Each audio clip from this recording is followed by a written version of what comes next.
It was Christmas Eve, and a heavy snowstorm covered the town.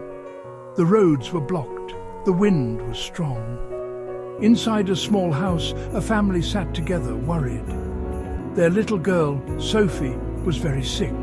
She needed medicine, but the pharmacy was far away, and no one could drive in the storm. It's too dangerous.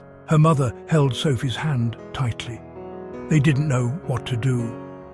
Then their dog, Rocky, stood up. Rocky was strong and fast. He had helped on the farm before. He looked at the door, then back at the family. The father paused. Then he had an idea. He wrote a note, tied it gently to Rocky's collar, and opened the door. Go get help. Rocky ran into the storm. The snow was deep. The wind pushed hard. But he kept going, step by step. At the pharmacy, the owner heard barking. He opened the door and saw Rocky, covered in snow. He found the note.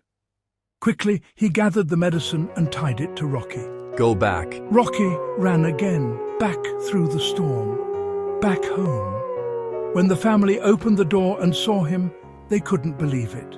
Family in unison, amazed. Rocky! They took the medicine quickly. Sophie got what she needed. By morning, the storm had passed. Sophie was resting peacefully, and Rocky lay by the fireplace, asleep. That Christmas, the family didn't talk about gifts. They talked about Rocky.